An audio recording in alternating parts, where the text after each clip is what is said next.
你们说这个社会到底是怎么了？老百姓缺钱，政府缺钱，银行缺钱，地方缺钱，国企缺钱，民企缺钱，卖房子的缺钱，买房子的也缺钱。那去掉一部分的未成年人，再减掉那些老年人，几乎所有的人都缺钱。都说我们国家的经济发展是越来越好了，那为什么我们口袋里的票子却越来越少了呢？高楼大厦盖了一栋又一栋，却没有一个属于我们自己的家。我平时在视频里面其实表现的挺乐观的，但是钱真的能压倒一个中年女性。今天有个事情真的让我有点破防。我儿子今天过3岁的生日，我想给他买一个最便宜的生日蛋糕。我在全网找了一圈，发现最便宜的44块钱，但是那个时候我卡上就只有20多。那一瞬间我觉得特别的委屈，生活咋这么烂？我都37岁了，我连给我儿子买个44块钱的蛋糕我都没得这个能力。我真的好后悔呀！我在2019年的时候花了100多万买的房子，现在80万都没人要，就在五月广场旁边，还有几十万的贷款，每个月还4000，还要还15年，要把房子卖掉就要亏几十万，相当于30-40万都没了。我要钱也没有了，我那么努力的工作，现在生意好难做呀，也赚不到啥钱，我该怎么办？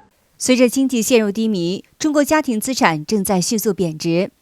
根据中国国家统计局的数据显示，2024年中国人均财产净收入为3435元人民币，同比增长 2.2%， 这是自2014年以来的最低年增长率。官方的数据显示，自2019年以来，人均财产净收入增长持续下滑，唯一的例外只有2021年年增长 10.2%。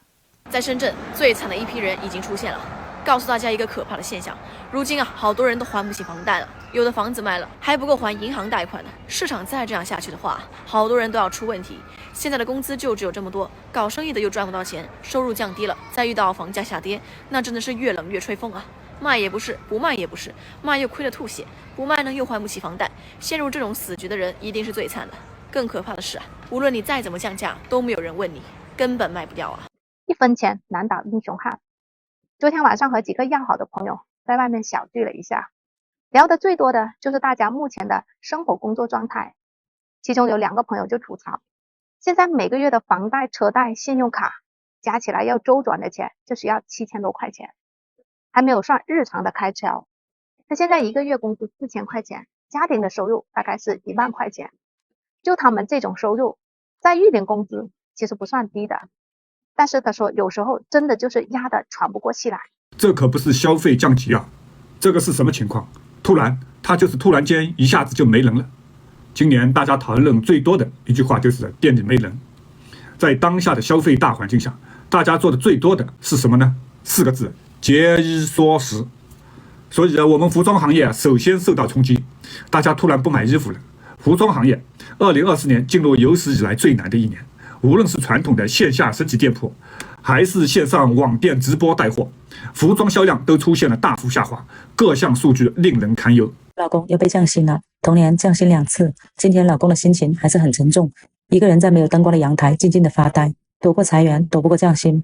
今年可能是我们深漂10多年以来最为困难的一年。我是被裁员2次后被迫做的全职妈妈，家里一直靠老公在支撑。如今老公收入也大幅缩水，每个月背负着老家的房贷4000和将近4000的租房支出，还有2个孩子要养，生活固定的开支一项都不能少。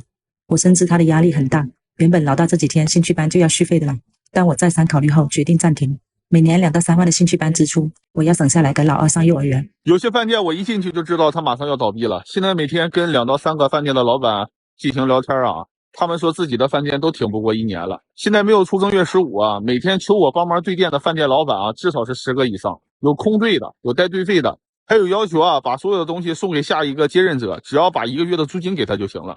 现在饭店的老板都这么卑微了吗？中国居民财产净收入出现负增长，反映出相当一部分中产阶级资产正在贬值。那么以北京为例，当地人均财产净收入已经连续3年下降，2024年同比下降 0.6%， 至12205元，占北京市人均工资的1/5以上。我带着这块13万块钱的手表一个人跑路。如果你的生活过得不尽如人意，请再来听听我的故事吧。4个月前，我还是北京3家医院的医生，同行业里的知名专家。很可惜，今天我是以一个失败者的身份出现在你们面前。如今我风光不再，变卖了所有，还背负着近1000万的债务。9年了，从来没觉得日子有这么难熬，熬不过债主的催收。但凡清醒点的老百姓都在主动返贫，我们家就是主动返贫的典型代表。干了第一件事儿就是从北京撤回了福州，这就是我们的主动选择。1年我能省下来接近50万的支出。现在的经济环境不好，能够多赚50万多不容易啊！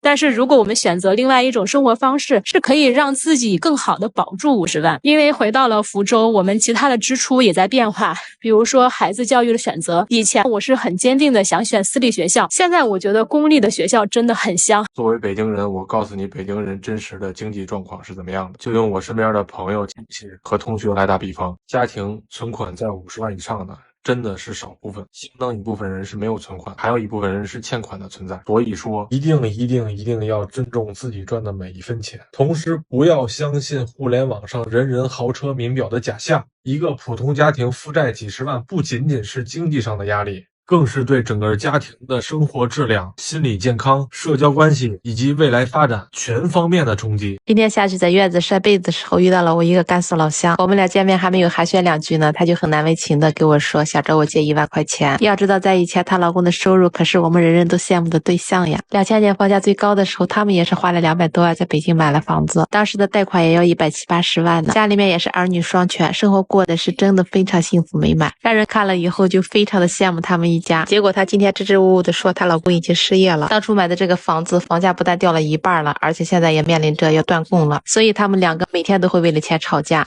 中国人大部分的财产都是在房产里面，随着房地产市场下降，如今越来越多中产阶级破产返贫。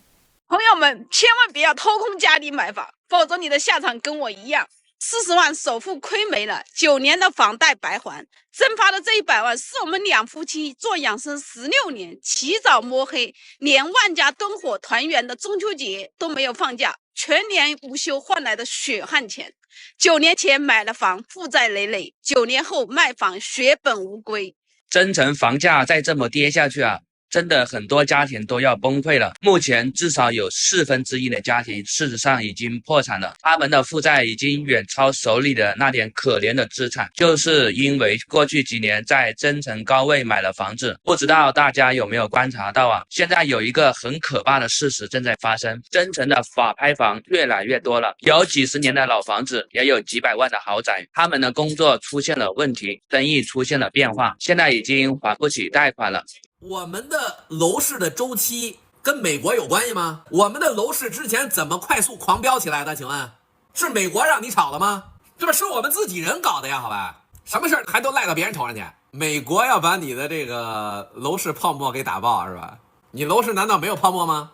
你买的那个笼子是你家，结果呢？你看看很多人对吧？首付款赔没了，不仅是首付款赔没了问题，很多人买了的现在根本他就住不进去啊！我们中国的资本家没有起到一个带好头的作用，明白吗？西方的资本家都在抱起团来取暖，而我们呢？我们的资本家什么？我们的资本家直到现在遇到困难，个个都是临阵脱逃，哪一个没有跑？你去看一看，哪一个没有跑？全跑了。马去往哪里定居了？去往日本，刘强东去往美国，李嘉诚去往英国，张英去往新加坡。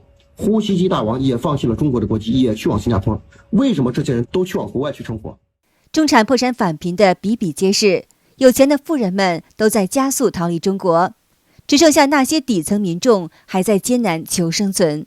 无论你是现在正在工作或者是还在学习的00后，我觉得你看这条视频都会多少还会有点感悟吧。我觉得首先你现在拿着无论是以后或者现在工作的时候差不多就5、6千、6、7千的工资嘛，对吧？你在一个新的城市，这个城市你需要租房5、6千就要划掉你3、4千了，然后吃饭对吧？一个月吃掉1500、2000块不过分吧？其他的通勤费，什么东西坏了要修一修对吧？差不多就相当于你一个月没有收入，只有支出。刚毕业的时候年轻，总觉得自己不平凡，那个时候心比天高，那个时候找工作很挑，这个很累，那个工资少，觉得未来都是美好的，激情满满。到现在，我已经在一个岗位上看了3年多了，一个月工资2000，我真不知道我是怎么干得下去的，也想过辞职，可现在的大环境真的不允许人头脑一热。现在我们去的是江南市场，大部分的档口都是不招人的。好不容易看到一个招工的，那个老板说他们只招年轻小伙子，35岁的年龄有点超了。那个人都已经40、50岁了，他居然还嫌你年龄大了呀？难道现在30、50岁都找不到工作了吗？对不对呀？对呀。走啊，再去看一下呀。刚刚那个档口一个月的工资只有6000块，而且还是上夜班，不包吃住。我们打了很多的招聘电话，要不就是招司机，要不就是已经招满了。我以为我比同一届的准备的早，就是可能机会会多一点。而且我看网上好多说，如果现在他年底，有些企业他现在年底招人的话，就代表那个岗位很缺，然后就是也很容易上手那些。但是就是越找越崩溃那种，然后你会感觉自己读了那么多年的书出来，就是一无是处那种，就是可能连个最简单的工作人家都会不要你。像我们这种不苦力挣钱的人，怎么能致富啊？我们只能顾得上生活。像我现在干到50多岁了，房子还没给我儿子买上。那大叔，像你穿的这么脏，你走哪来跑人笑话吗？这一死被干还有。你看，像前2天我搁这吃饭，看2个年轻人坐在桌子上，我就跑到边上跟老板两个里头看见了。我说和年轻人在一起，人家也不讲，我们自己能感觉到有大人头。好的，今天就和大家聊到这儿了，请您记得点赞、订阅、留言，并且分享给您的朋友们。感谢您的支持，我们下期节目再见。